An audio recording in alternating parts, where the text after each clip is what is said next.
Hello and welcome everyone. This is Minu at AngloLink. In today's lesson, we're going to look at the verb to have. As you know, the verb to have has many different meanings.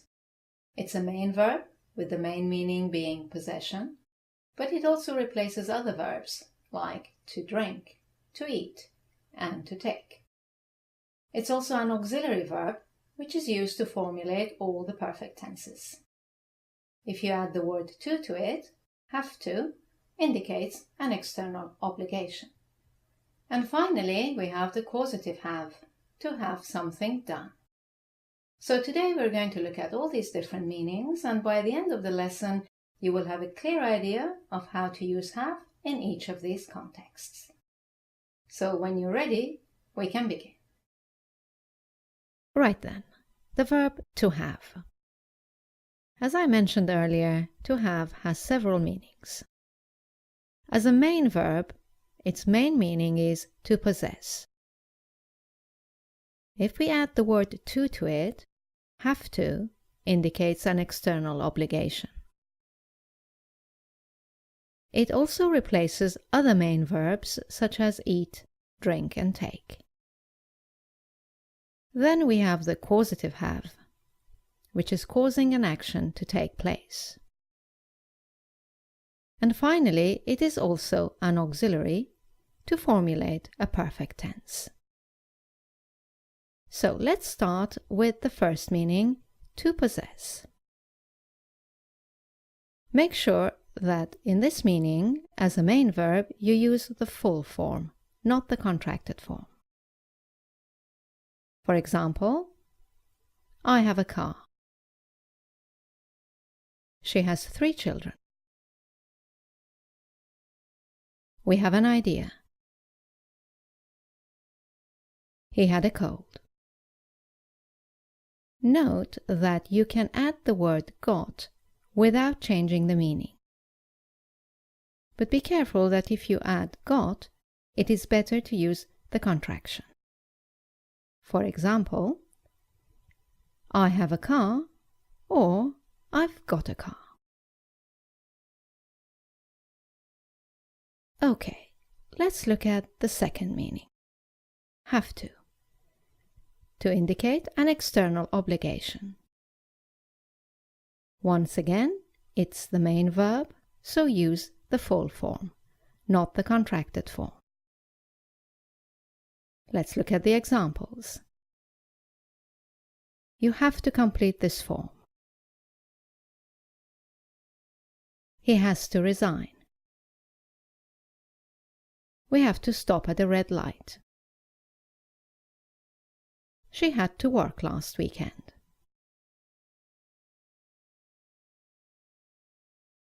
Note that once again you can add the word got without changing the meaning. And if you add got, it's better to use the contraction. For example, you can say he's got to resign, and it's exactly the same as he has to resign. Okay, moving on to the third meaning. Have replaces other verbs such as eat, drink, and take. Once again, it is the main verb, so use the full form and not the contracted form. For example, we had dinner early. She has a cup of tea every morning. Let's have a break. Have a seat, please. Note that in this meaning you cannot add the word got. Add got only when the meaning is possession or obligation. Okay, let's look at the causative have now. The causative have also is the main verb, and therefore you must use the full form. There are 2 possibilities. It can be active or passive. In the active sense, you say to have someone do something. In the passive construction, it is to have something done. Let's look at some examples. Active. I have the garage service my car once a year. Let's remove the garage, the actor, and change it into the passive form. I have my car serviced once a year. Another example, in the active form, he had a gardener cut the grass last week. Let's change it to the passive form. He had the grass cut last week. And one final example. I will have my assistant send you a copy. Changing it to the passive form, we will get I will have a copy sent to you. Note that you cannot add the word got in this context, but you can use the verb to get instead of to have to express the same idea. For example, instead of I will have my assistant send you a copy, you can say I will get my assistant to send you a copy. Notice that after get we use the infinitive with to. And in the passive form, I will have a copy sent to you, or I will get a copy sent to you. Right then, let's move on to the verb to have as an auxiliary for a perfect tense. In this case, use the contracted form in spoken English and the full form in written English. Let's look at the examples. We've started. It's arrived. I've been waiting for a long time. They'd seen it before. One particular point you have to be careful of is how to make negatives and questions in the present and past simple tenses.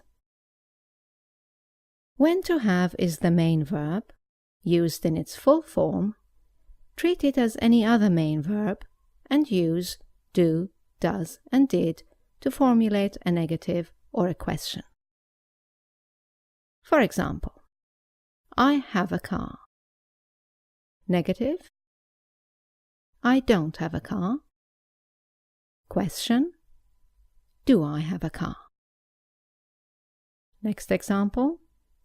He has to resign. Negative. He doesn't have to resign. And question. Does he have to resign? We had dinner early. We didn't have dinner early. Did we have dinner early? And one final example. He had the grass cut. He didn't have the grass cut. Did he have the grass cut? However, when to have is followed by got, or is the auxiliary of a perfect tense, then use direct negative and question forms. For example, we've got to complete this form. Negative. We haven't got to complete this form. And question. Have we got to complete this form? Another example. She's got 3 children. Negative. She hasn't got 3 children. And question. Has she got 3 children? And now an example in the perfect tense. They'd seen it before. They hadn't seen it before. Had they seen it before? Well, that's all for this lesson. I hope you've enjoyed it. Let us know in the comments section below if you found it useful, and also what other topics you would like us to cover for you in our next videos. And as you know, you can go to our website anglolink.com for further help with improving your English. Thank you for watching. I look forward to seeing you in our next video. Bye now.